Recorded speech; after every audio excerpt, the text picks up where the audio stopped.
देश भर में हर साल 14 जनवरी को मकर संक्रांति मनाई जाती है, लेकिन रायसेन जिले के उदयपुरा के बोरास में शहीदी संक्रांति मनाई जाती है, क्योंकि यहां तिरंगे के खातिर वीर सपूतों ने गोलियां खाई थी।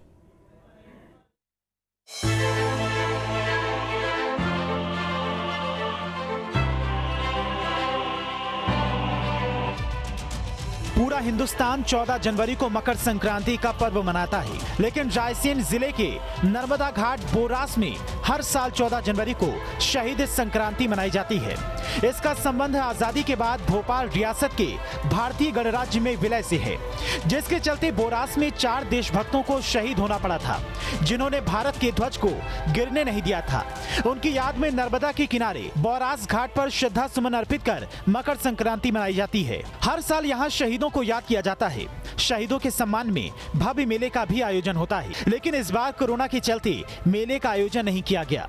दरअसल 15 अगस्त 1947 को देश के आजाद होने के बाद भी भोपाल रियासत भारतीय गणराज्य में शामिल नहीं हुआ था। भोपाल के नवाब हमीदुल्लाह खां इसे स्वतंत्र रियासत के रूप में रखना चाहते थे। इधर देश की आजादी के इतने समय बाद भी भोपाल रियासत का विलय न होने से जनता में भारी आक्रोश था।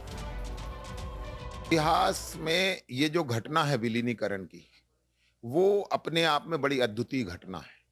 15 अगस्त 1947 को जब भारत आजाद हो गया, उसके बाद भी भोपाल रियासत के नवाब, जिसमें सीहोर और रायसेन जिले का पूरा हिस्सा आता था, हमीदुल्लाह खान ने भारत में विलय से इनकार कर दिया।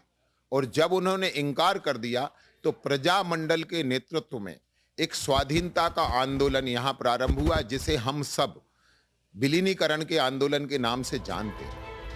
इतिहासकारों का कहना है कि तब रायसेन के वीरों ने यहाँ तिरंगा फहराया था। पुलिस ने एक एक करके सबको गोलियों से भून दिया, लेकिन किसी ने भी तिरंगे को नीचे नहीं गिरने दिया। यहाँ 14 जनवरी 1949 को जो हमारा बोरास घाट है, वहां मकर संक्रांति का मेला था। तो उसमें छोटे सिंह, मंगल सिंह, धन सिंह और विशाल सिंह, ये 4 नौजवान तो शहीद हो गए और सैकड़ों लोगों को गोलियां लगी, किसी को छर्रे लगे और वहां जो संक्रांति थी वो रक्त रंजित हो गई।